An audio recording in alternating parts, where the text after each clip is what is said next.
Michael Bay is back in the director's seat for the next live-action Transformers movie. And this kind of news definitely has some mixed reception amongst both people of like longtime fans of the franchise and kind of newer people. You know, people have certain feeling about Michael Bay and his Bayhem. I myself am not too worried about things with Michael Bay being back. I actually really enjoyed his take on the Transformers franchise as a whole. So I'm interested to see what he has next planned for, you know, the ever-growing universe. Not to say these movies are fantastic, because especially some of them definitely are not good at all. But that is actually what we are going to be going over today. I'm going through every single one of the live-action Transformers movies and ranking them based on which one's my favorite, all the way down to the least favorite. I also have in here Transformers 1, that is not a live-action movie.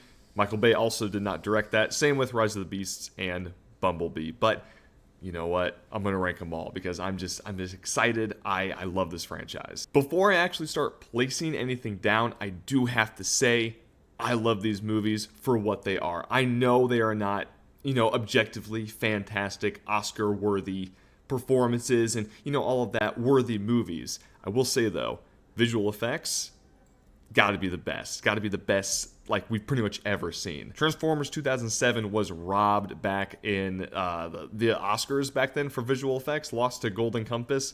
Lame, stupid. They don't know what they're talking about. Let's kick things off with the one that truly started it all for Michael Bay and his Transformers movies.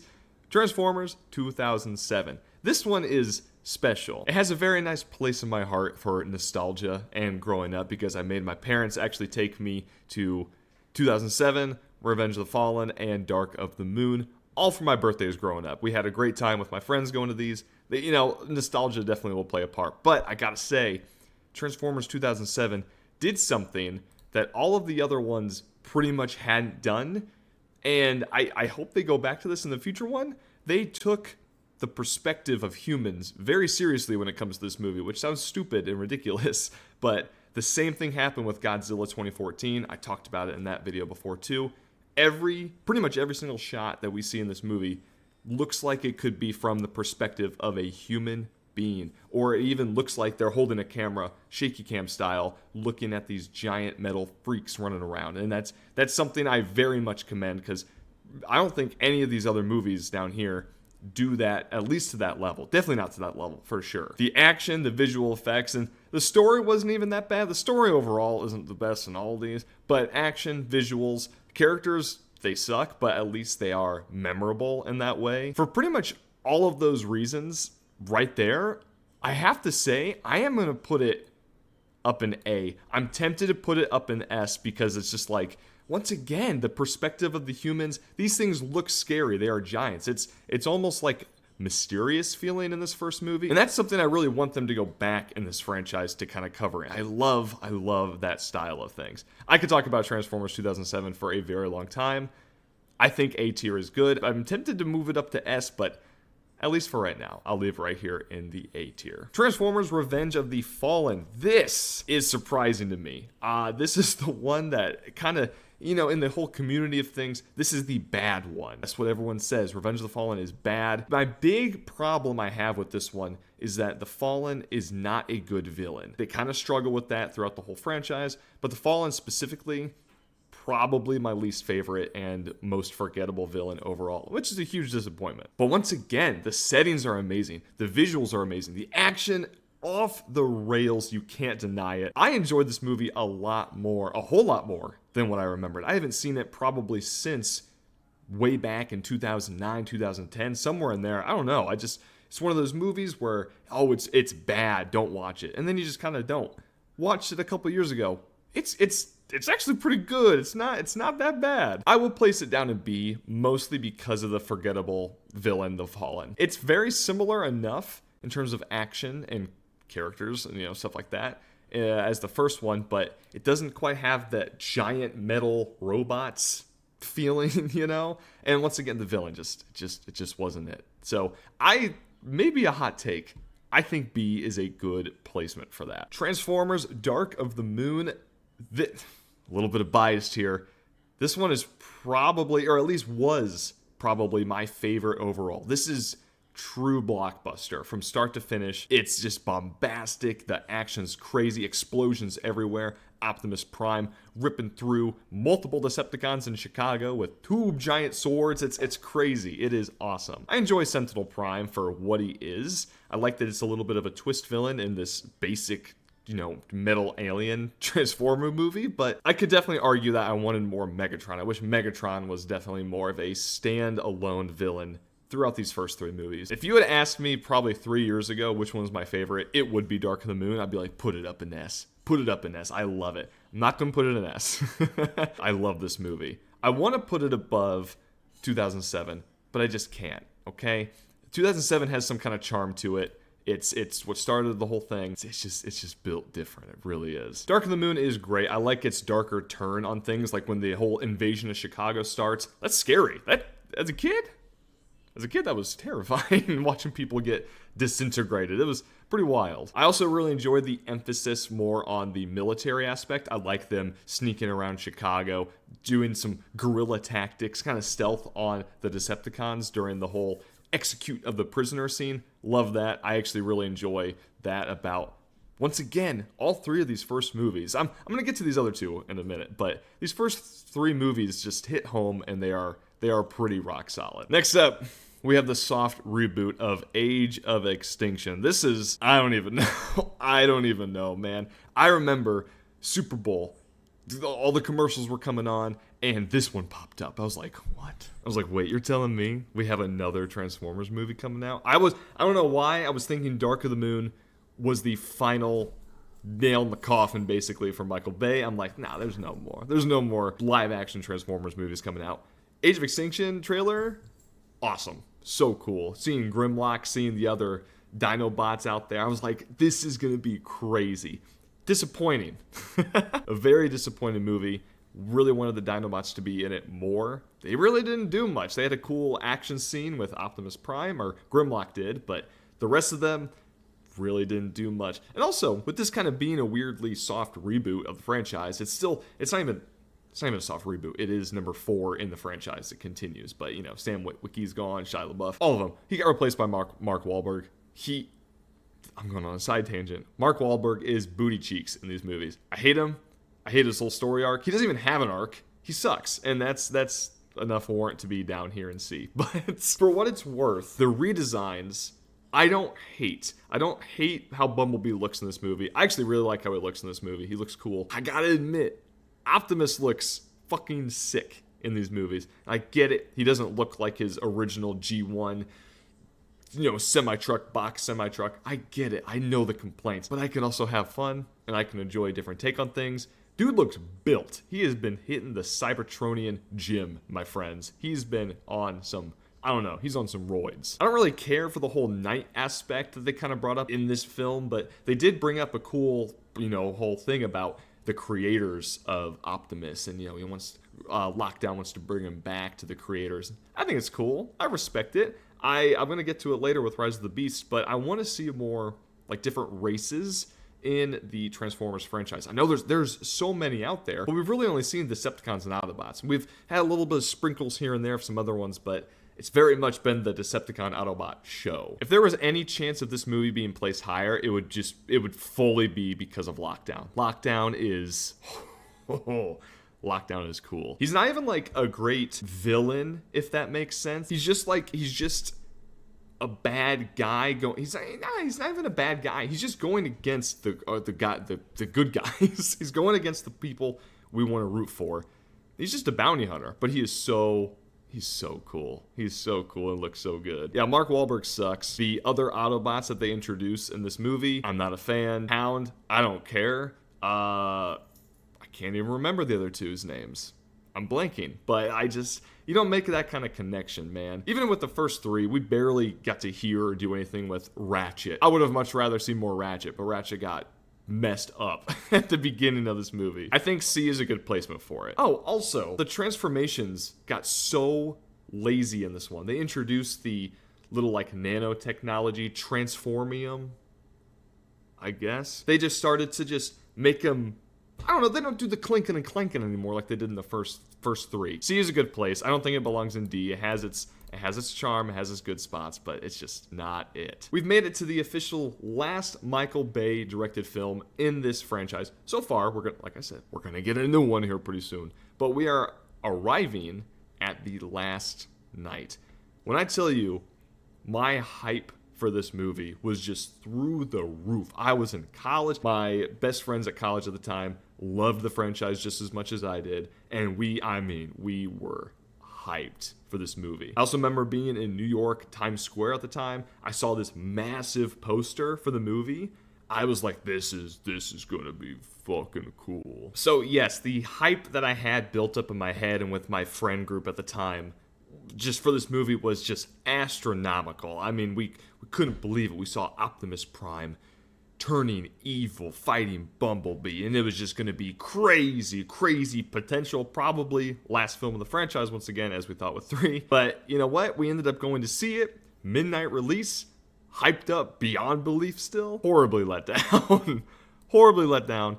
It is on the bottom of the barrel, all the way down here. I mean, when it comes to just characters, somewhat even visuals look good. Visuals always look good. You can never go wrong with that. But characters, story, this one was just terrible. Like, this one truly made no sense, and it was just boring at the same time. Even the action sequences weren't really even there. Once again, a massive letdown, because that's what this whole franchise is based on. Visuals, action, Transformers. That's all you want when you go to these movies. Everything, man. Had Mark Wahlberg again.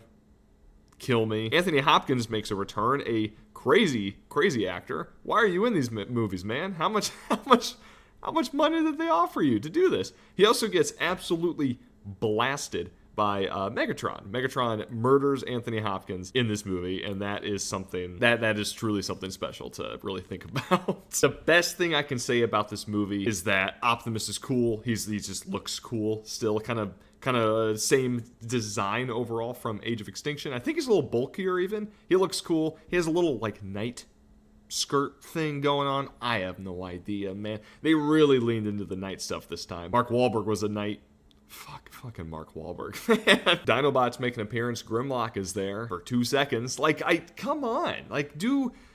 Deliver something more. If you really, this whole franchise is basically fan service. Deliver on it. Another thing I can say is, I'm really trying to dig deep here. Megatron's cool. Pretty neat design. Not like a Megatron design, but like he looks cool. I like the scene where he's coming in, asking for all the prisoners from Linux. There, I've remembered a dude's name. He's also back in this movie. Thank God. I like him a lot. But when Megatron flies in, transforms, that's a cool scene. Megatron looks sick. And once again, visually, the final act of the movie, when all the different pieces of land are flying around, they're trying to bomb the land to hit the other land. It's weird, dude. I don't know. It's been a minute, and I kind of mentally check out when I see this movie. But it looks good. It looks visually appealing. The final battle between Megatron and Optimus, super underwhelming, but I really like the sick, solid kick move that Optimus does to kick Megatron out of the ship. You can't deny it. That looks cool. But when they're all floating around and they're trying to get the staff, I hate the staff. So yeah, I'd say The Last Knight sits directly at the very bottom of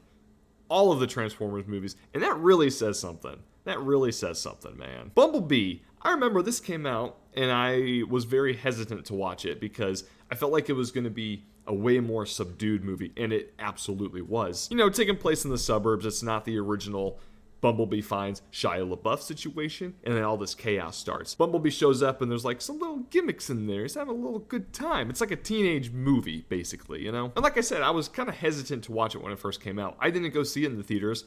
I actually saw it on a plane. I felt like it was a good plane movie. To my surprise, very much enjoyed it. It was a fun ride all the way around. A well-crafted movie. John Cena's in it. That was probably, I think, my first real performance I saw from him outside of WWE wrestling. So the first real acting job I seen of him was Bumblebee, and I thought he was good. I actually really enjoyed his part. The Decepticons were cool. I couldn't tell you their names. A little not memorable that way, but they were cool. The Triple Changers were awesome. I like how they looked visually. They looked scary. The final act with just kind of the fighting between Bumblebee and the Decepticons was a fun final act as well. Like I said, man, the story was crafted well. The characters were crafted well. Very much a subdued film compared to the other crazy 5 before this one.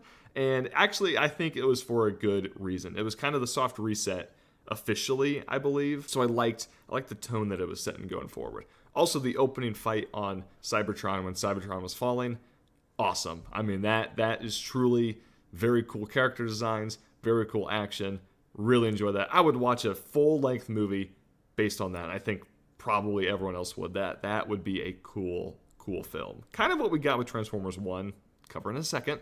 But I like the style of the live-action, movies in that way. With Bumblebee, I would put it also up in the A tier. It's a little more, I keep using the word subdued. I don't want to say boring because it's not, but there's a lot more slower parts to this movie. With these first 2, it's crazy, man. There's a lot going on all the time. In terms of a crafted movie, it should belong up in the S tier compared to all of these, but I just can't do it. I personally can't do it because also it's my full enjoyment of these. I recognize that it is probably the most well-crafted film out of all of these, for sure. Enjoyment-wise, though, I'm going to have to put it up in the A tier. Rise of the Beasts. This one, unfortunately, had the kind of had the short end of a stick. I watched this in theaters with my best friend. After we binge-watched, marathoned all of these movies up here in one single sitting, our brains were fried. My head hurt.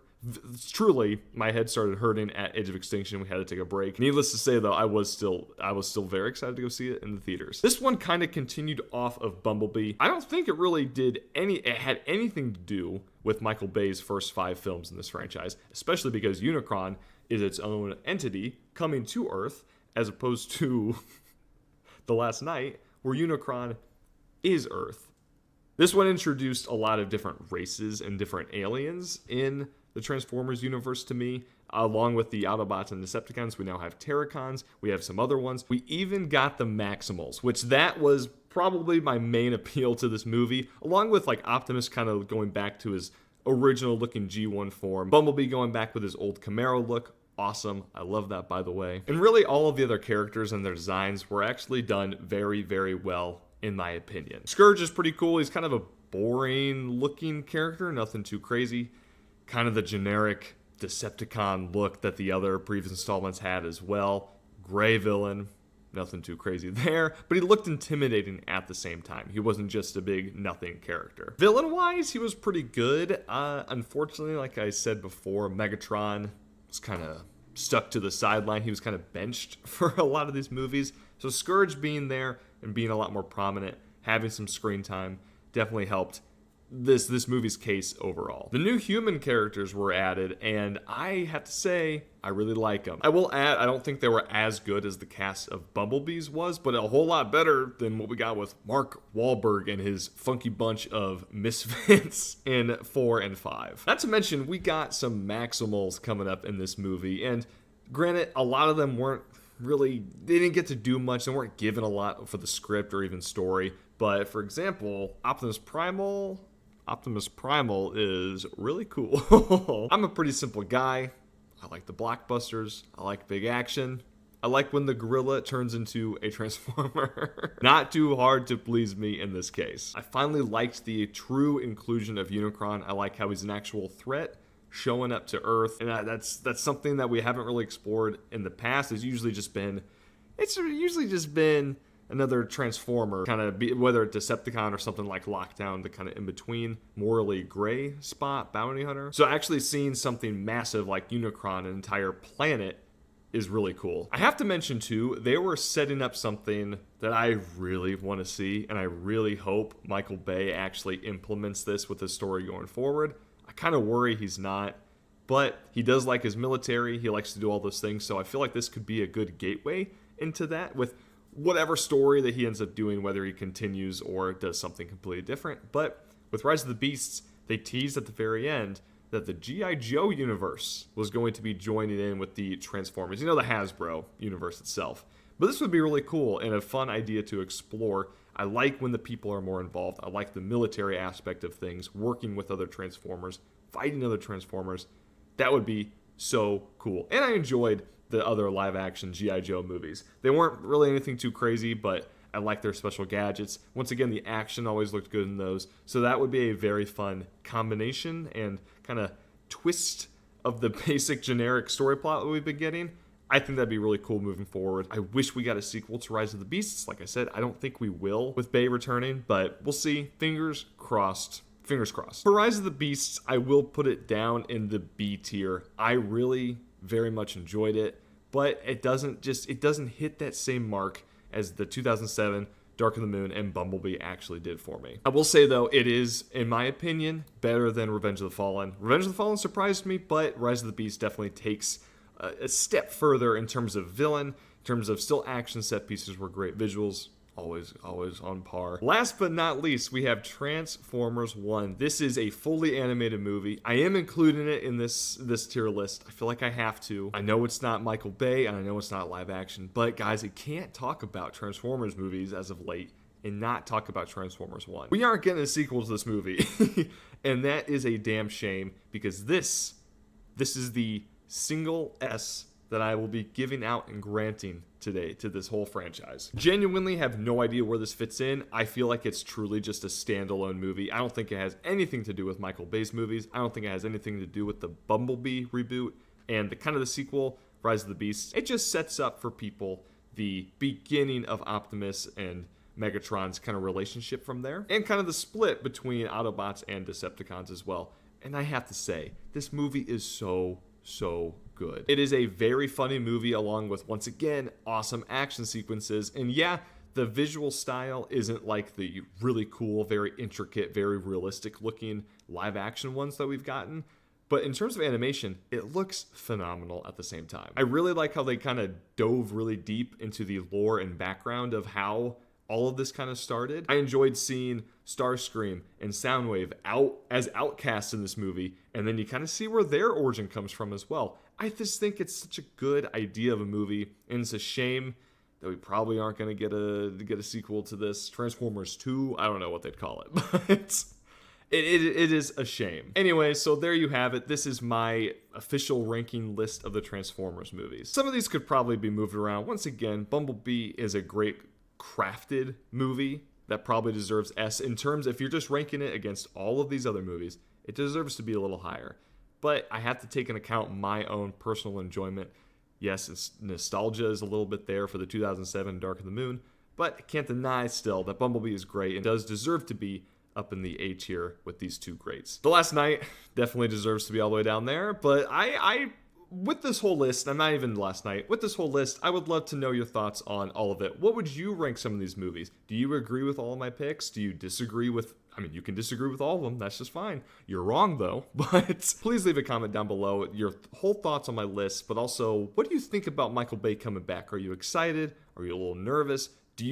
Are you gonna drop the Transformers franchise as a whole? My personal hope for this is, I hope he ditches Age of Extinction storyline, the Last Night storyline altogether. I'd be fine with it if he goes back and just does a sequel after Dark of the Moon. I would also be very okay if he still included the Bumblebee storyline in this, along with Rise of the Beasts, and then we did a kind of sequel to Rise of the Beasts with that. Once again, I want to see G.I. Joe involved in this. I think that'd be really cool. I think Michael Bay would handle that very well. He'd be a good director for it. He's really good with his action. Yes, his explosions, of course, but I think that would be a very fun summer blockbuster style movie. As always, I appreciate y'all watching my video. If you enjoyed it, please leave a like down below. If you enjoy the rest of my content on the channel, please consider subscribing. I'm getting very close to 1,000 subscribers, and I would just love to hit that milestone before the end of 2025 hits. But as always, I will see you in the next video. Goodbye.